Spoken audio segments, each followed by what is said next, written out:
মা তোমার জন্য নিয়ে এসেছি, তুমি একটু খাও। রাসূল সাল্লাল্লাহু আলাইহি ওয়াসাল্লাম বলেন, এই আঙ্গুর ফলটা মুখে দিতে দেরি আল্লাহ রব্বুল আলামিন তাকে মাকবুল ছেলে হিসাবে কবুল করতে দেরি হবে না। বলেন সুবহানাল্লাহ। আর যদি আপনি মা বাবাকে নানান ভাবে টর্চারিং করেন, কষ্ট দেন, ছোট্ট কষ্টও দেন, হাদিস শরীফে বুখারীর হাদিস 2483 নম্বর হাদিস, আল্লাহ রব্বুল আলামিন বনি ইসরাইলের একটি ঘটনা। আল্লাহর একজন আবেদ ছিল, নাম ছিল জুরাইস।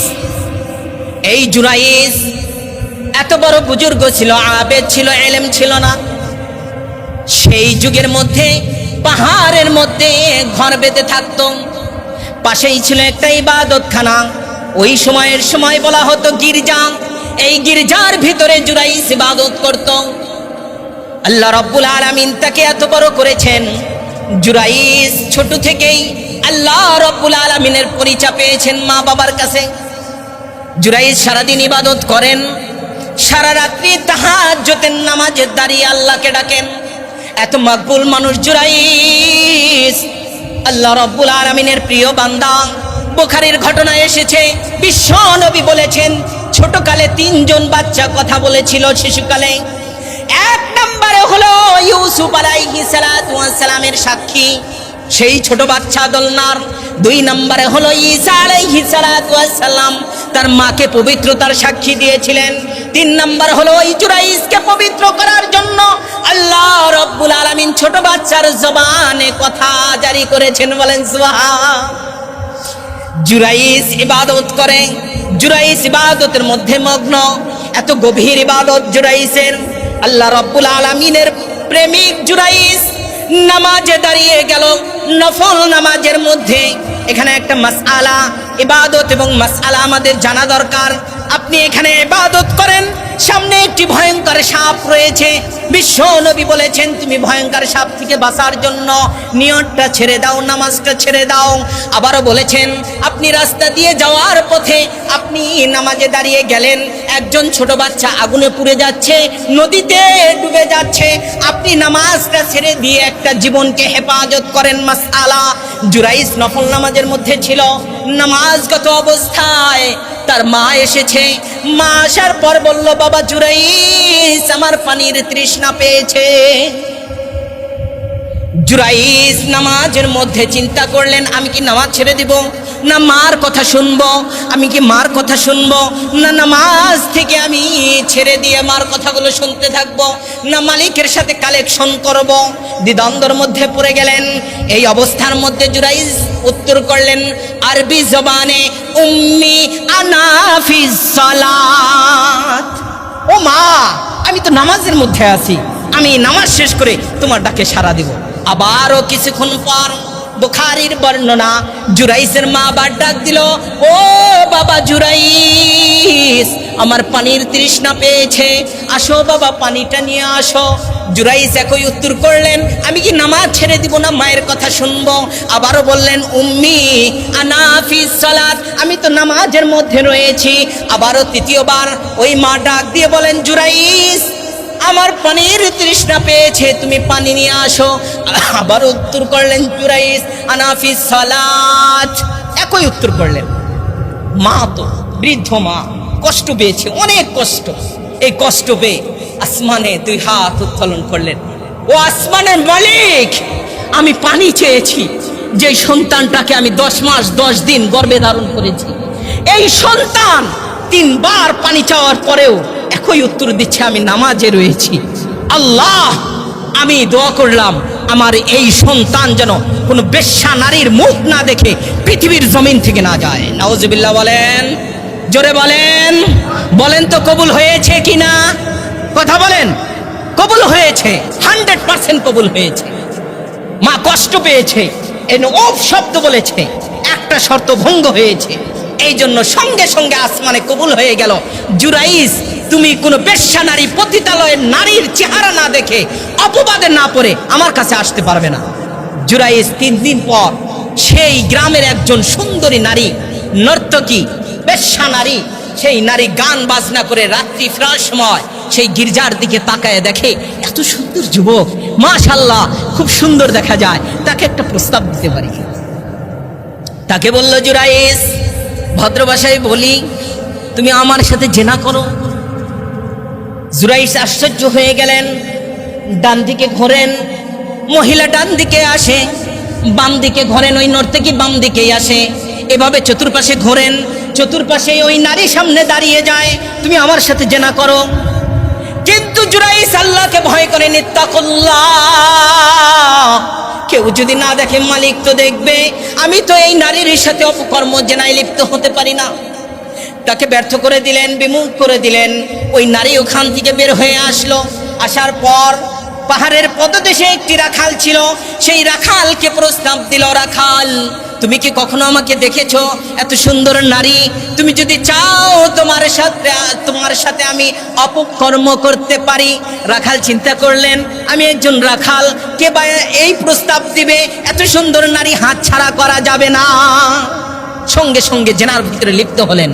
জেনায় লিপ্ত হওয়ার সাথে সাথে মালিকের সেই দোয়া তো কবুল, যে বেশ্যা নারীর চেহারা দেখতে হবে, অপবাদে পড়তে হবে। তার গর্ভে একটা সন্তান চলে আসলো। দিন যায়, রাত যায়, মাস যায়, যাইতে যাইতে এক সময় নারীর শরীর ভারী হয়ে গেল, বোঝা যাচ্ছে তার গর্ভে সন্তান। গ্রামবাসীরা জিজ্ঞাসা করে, কি ব্যাপার, তুমি তো এতদিন নাচ গান করেছো, আমরা কিছু বলি নাই, আজকে কেন তোমার পেটটা ভারী হচ্ছে, শরীরটা ভারী হয়ে যাচ্ছে? ও নারী, কোথায় এই সন্তান পেয়েছো? যদি তুমি সঠিকভাবে না বলো, তোমাকে আমরা পাথর মেরে সঙ্গে সার করে দিব। বুখারীর বর্ণনা, ওই নারী বলে, দেখো, আমি এই কথা জবান দিয়ে বলতে পারি না কোন ব্যক্তি আমার সাথে অপকর্ম করেছে। তোমরা যদি বেশি চাপাচাপি করো, আমি বলতে পারি তোমাদের এই জামানার ওলি, যাকে তোমরা সর্বদাই পীর মানো, হাক্কানি আলেম মানো, ওই পাহাড়ের বুকে ইবাদত করে, ওই জুরাইস এই কামটা করেছে। নাউজুবিল্লাহ বলেন, করেছে। 100% মিথ্যা। এই কাজ তো জুরাইস করে নাই, কিন্তু মানুষ তো আবেগে বশতে। মুফতি সাহেব কত সুন্দর আলোচনা করে, আবার মুফতি সাহেব নাকি মেয়ে নিয়ে এই কাজ করে। নাউজুবিল্লাহ, আজকে মুফতিগিরি সাইজ করব, ঠিক কিনা বলেন? এখন সবারই মাথার ভিতরে ঢুকে গেল এটা, কত সম্মান করি, উপরে সাদা জামা, কি ফিটফাট, আর ভিতরে হুজুরের এই সদরঘাট। এই চিন্তা করে সাথে সাথে সেই জুরাইসের যা ছিল সব চূর্ণ বিচূর্ণ করে আগুন জ্বালিয়ে পুড়িয়ে দিল, এবং জুরাইসকে এমন ভাবে তারা মারপিট করলো, যা বর্ণনায় এসেছে জুরাইস মৃত্যু শয্যায় চলে গেল। কিন্তু জুরাইস বুঝতে পারে না কি জন্য আমাকে মারে, কারণটা কি, আমি তো কিছু জানি না। এই জন্য হাত জোর করে বলল, ও আমার মুরিদান, একটা জিনিস জানার দরকার, কেন তোমরা আমাকে প্রহার করেছো আমি তো জানি না। তুমি তো জানবে না, রিমান্ডে নিলেই বুঝতে পারবে, ঠিক কিনা বলেন? এখন হুজুরদের ধরে মার দিয়ে কয় রিমান্ড, তারপরেই বুঝবে তুমি কি করছো। নাউজুবিল্লাহ বলেন। সব কাজ রিমান্ডে স্বীকার করানো যায় না, এটা হলো চাপাচাপি। এখন জুরাইস চিন্তা করলেন, আশ্চর্য বিষয়, কি জন্য মারে, কেন মারে, কেউ কিছু বলে না, কিন্তু আমাকে এত কঠিন শাস্তি দেয়। জুরাইস যখন চাপাচাপি করলেন, তখন বললেন যে আসো বিচারের মোকাবেলা। এখন এখানে আপনারা মামাজি সহকারে এলাকা সব কিছু মিলে বিচার বসায় দিলেন। বিচারের মধ্যে মামাজি জিজ্ঞাসা করলো, ও নারী, তুমি বলো কে তোমার সাথে এই কাজটা করেছে? সাথে সাথে বলল, হাজা গোলাম ইসমুহু জুরাইস, এই যে গোলাম, এর নাম হলো জুরাইস, আপনাদের ওলি, ইনি এই কাজটা করেছে। সাক্ষী, এই যে পেটের বাচ্চা, পেটে সোজা হিসাব। এখন জুরাইসকে বলল, তুমি বলো দেখি তুমি এই কাজ করেছো কিনা? আল্লাহি তাল্লাহি বিল্লাহ, আমি এই কাজ করি নাই। সাক্ষী, পেটের বাচ্চা। আপনারা বলেন আশ্চর্যজনক প্রশ্ন কিনা? পেটের বাচ্চা কিভাবে সাক্ষী হয়? দুইজনেরই সাক্ষী একটা, পেটের বাচ্চা। এখন মামাজি ফাইসালা করে দিল, ঠিক আছে বাচ্চা ভূমিষ্ঠ হোক, তারপরে দেখবো চেহারাটা কার মতো হয়, ঠিক কিনা বলেন? মানে গ্রামের ভাষা বললাম এটা, চেহারা কার মতো হয়, যদি এর মতো হয় তাহলে তো জুরাইসই আসামি। না, জুরাইস বলল, না, আমাকে 2 রাকাত নামাজের সুযোগ দাও। নামাজে দাঁড়িয়ে গেল, মালিক তুমি তো কাদরে কুদরতিন, আল্লাহ আলা কুল্লি শাইইন কদির, আজকে তোমার শক্তিটা পরীক্ষা করতে চাই গো মালিক। ও আসমানের মালিক, তোমার যদি শক্তি থাকে, ওই সন্তান ভূমিষ্ঠ হওয়ার আগেই পেটের মধ্যে থেকে আওয়াজটা বের করে দাও যে আমি তার বাবা না। সুবহানাল্লাহ, আল্লাহ রাব্বুল আলামিন কবুল করলেন। কবুল করার পর ইশারা করলেন ওই বাচ্চাকে, যে ও বাচ্চা তুমি বলো তোমার বাবাটাকে। ক্বালা মান হুয়া উম্মুক ক্বালা মান হুয়া আবুক, তোমার বাবাকে, তোমার বাবাটাকে পরিচয় দিয়ে দাও। জুরাইজ যখন প্রশ্ন করলেন, আল্লাহ তো তার দোয়া কবুল করেছেন, সে তো আল্লাহর ওলি, শুধুমাত্র মায়ের বদদোয়ার কারণে এই অবস্থা হয়েছে। এই জন্য জুরাইজ বুঝতে পেরেছেন, তওবা করেছেন। সঙ্গে সঙ্গে বাচ্চা পেটে থেকে বলে, আবু কায়া রাই, আমার বাবা হলো এই যে রাখাল, এই যে রাখাল। এই কথা শোনার সাথে সাথে গ্রামবাসী বুঝতে পারলো সর্বনাশ, সবকিছু তো সারখার করে দিয়েছি হুজুরের। কিন্তু পেটের ভিতরে বাচ্চা সন্তান হয়ে, শিশু সন্তান হয়ে এই অলির জন্য সাক্ষী দিতেছে আমরা ভুল করেছি। সিজদা করে সাথে সাথে তার পা জড়ায়ে ধরলো, হুজুর মাফ করে দেন। কয় না, মাপ আমার কাছে চাওয়ার কোনো দরকার নাই, এটা আমার প্রাপ্য ফল। আমার মা বদদোয়া করেছিল বেশ্যা নারীর অপবাদ না নিয়ে যেন দুনিয়া থেকে না আসে, এই ফল পেয়েছি। সুতরাং তোমরা আগের মতোই করে দাও মাটির ঘর, আমাকে স্বর্ণ অলংকার দিতে হবে না। আল্লাহ রাব্বুল আলামিনের কাছে বললেন, মা বাবা যদি তোমার উপর নারাজ হয় তাহলে তোমার এই অবস্থা হবে, আর যদি রাজি হয়ে যায়, বিশ্বনবী বলেছেন যে আমার জামাটা ওয়েস কুরুনিকে, কুরুন দেশের পাগলকে দিয়ে দিও। বলেন না সুবহানাল্লাহ। সংক্ষিপ্তভাবে বলি, কুরুনের কাছে গিয়ে আলী রাদিয়াল্লাহু তাআলা জিজ্ঞাসা করলেন যে আচ্ছা তোমাকে কেন জামা দিতে বলেছে? কয় কোনো দলিলের প্রয়োজন নাই, আমার চেহারার দিকে তাকাও। চেহারার দিকে তাকানোর পর মুখটা হা করলেন, হা করার পর বললেন, দেখো তো আমার দাঁত আছে কিনা। কয় তোমার তো একটা দাঁতও নাই। কারণটা কি? কয় উহুদের ময়দানে যখন নবীজির দন্দান মোবারক শহীদ হয়েছিল, ভাবতেছিলাম কোন দাঁতটা যেন শহীদ হয়েছে, একটা একটা করে 32টা দাঁতই ভেঙে ফেলেছি। আর মায়ের খেদমতের কারণে আমি নবীজির সাথে দেখা করতে পারি নাই। স্বপ্ন যুগে নবী বলেছে তুমি তোমার মায়ের খেদমত করো। সুবহান। এই জন্য নবীজি বলেছেন আমার জামাটা তুমি ওয়েস কুরুনিকে দাও। মায়ের খেদমত যদি করেন, মা যদি দোয়া করে কবুল হবে, আর যদি বদদোয়া করে এটাও কবুল হবে। হুমা জান্নাতুকা ওয়া নারুকা। আল্লাহ রাব্বুল আলামিন, আমার ঘরে মা রয়েছে, আমার জান্নাত রয়েছে, এই ব্যথা আপনি বুঝতে পারবেন না, ব্যথা বুঝবো আমি। যার নাই মা সে বুঝবে ব্যথা। 2 মাস বয়সে মা হারিয়েছি, আমি বুঝবো যন্ত্রণা, আপনি কি বুঝবেন? আপনার বোঝার শক্তি নাই। শক্তি আছে ওই ভাইয়ের, ওই মামাজির, ওই মুসলমানের যার ছোটকালে মা হারিয়েছে। যারা মা হারিয়ে আজকে এখানে মসজিদে এসেছে তারা বুঝবে এই ব্যথা। আল্লাহ রাব্বুল আলামিন মা বাবার খেদমত করার তৌফিক দান করুন। সকলে বলে আমিন। যারা সুন্নাত পড়ে নাই, কাবালাল জুমার 4 রাকাত সুন্নাত চলে যাই, তারা তো উম্মত, আমার উম্মতেরা অভিভাবকহীন হয়ে যাবে। আল্লাহ রাব্বুল আলামিন বলেন সূরাতুল হামিম সিজদা, নাহনু আউলিয়াউকুম। আল্লাহ রাব্বুল আলামিন বলেন ও আমার প্রিয় হাবিব, আমি তাদের অভিভাবক হয়ে গেলাম, দুনিয়া এবং আখিরাতের অভিভাবক আমি রব জিম্মাদারি নিয়ে নিলাম। বলেন সুবহানাল্লাহ। নবীজি কান্না করেন, খাতামান নবিয়্যিন রাহমাতাল লিল আলামিন কান্না করেন। জিজ্ঞাসা করেন জিবরাইল, প্যারা হাবিব আপনি কেন কান্না করেন? আপনি কি হাসান হুসাইনের জন্য কান্না করেন? আপনি কি হাসান হুসাইনের জন্য কান্না করেন? আপনি কি মা ফাতেমার জন্য কান্না করেন? আপনি কিসের জন্য কান্না করেন?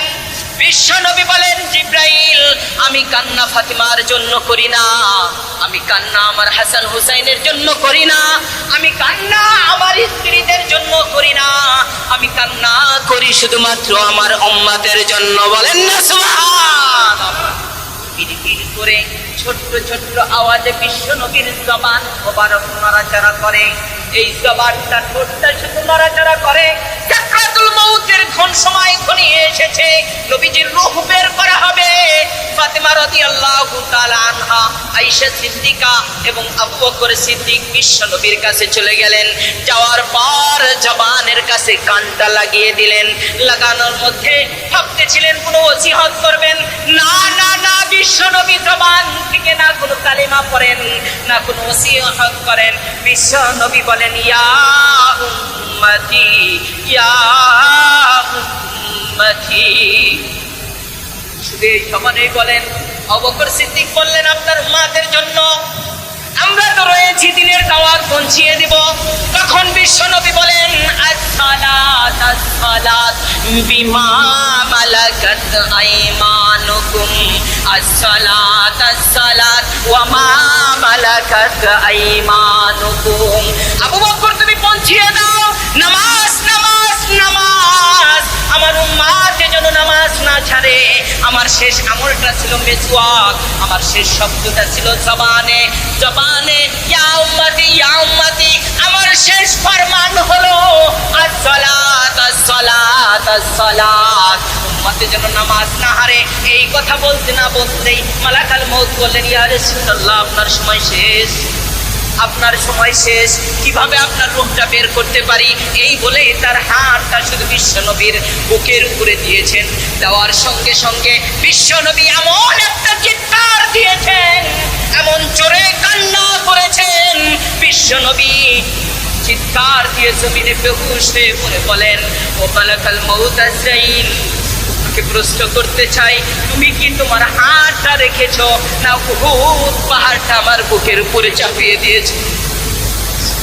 নবীকে বললেন ইয়া রাসূলুল্লাহ, আল্লাহ থেকে ফরমান হয়েছে, আদেশ হয়েছে, পৃথিবীর জমিনে যত মাখলুকাত রয়েছে সমস্ত মাখলুকাতের মধ্যে আপনার মতো রূহটা বের করা, আপনার রূহ বের করার মতো সহজ কোনো কাজ আল্লাহ আমাকে দেন নাই। আর কোনোদিন আমি এত সহজে কাহর বেরও করব না। এত সহজে শুধুমাত্র আমার হাতটা আপনার উপরে রেখেছি। আর যারা গুনাহগার উম্মত হবে তাদের উপরে আমার এই দুটি হাঁটু বুকের উপরে চাপিয়ে দিয়ে সম্পূর্ণ শক্তি দিয়ে আমি তার রূহটা বের করে নিয়ে আসবো। নাউজুবিল্লাহ। বিশ্বনবী কান্না করে বলেন আজরাইল, সমস্ত কষ্ট তুমি আমাকে দিয়ে দাও, আমাকে দিয়ে দাও, এরপরেও যেন আমার উম্মতে মুহাম্মাদিরা কোনো কষ্ট না পায়, তাদের সমস্ত কষ্টটা আমি নিয়ে নেব। আমার উম্মতদেরকে মালিককে বলো মাফ করে দেওয়ার জন্য। আল্লাহ রাব্বুল আলামিন বলেন ঈমান আমল যদি ঠিক থাকে তাহলে আমি ওয়াদা দিচ্ছি তোমার উম্মতের জন্য, যেমন খামিরের ভিতরে চুল ঢুকলে বের করলে কোনো বোঝা যায় না, নবজাতক শিশু ঘুমিয়ে পড়লে বোঝা যায় না, এইরকম ভাবে যখন কোনো আনন্দের জিনিস সামনে আসে মানুষ দিশে হারা হয়ে যায়, তেমনি ভাবে তোমার জান্নাতি যুবক এবং নারীদের রূহটা এমন ভাবে বের করব, ওই নবজাতক শিশু মায়ের কোলে দুধ পান করতে করতে যেমন ঘুমিয়ে যায় এইভাবেই ঘুমিয়ে যাবে। আল্লাহ রাব্বুল আলামিন বলেন ইয়া আইয়াতুহান নাফসুল মুতমাইন্নাহ ইরজিই ইলা রাব্বিকি রাদিয়াতাম মারদিয়া ফাদখুলি ফি ইবাদি ওয়াদখুলি জান্নাতি। ও প্রশান্ত মন, তুমি আমার উপরে রাজি হয়ে যাও, আমিও তোমার উপরে রাজি হয়ে গেলাম। তুমি প্রবেশ করো, তুমি অংশ নাও আমার জান্নাতি যুবকদের সাথে এবং হাসি খুশিতে আমার জান্নাতের মধ্যে প্রবেশ করো। বলেন সুবহান।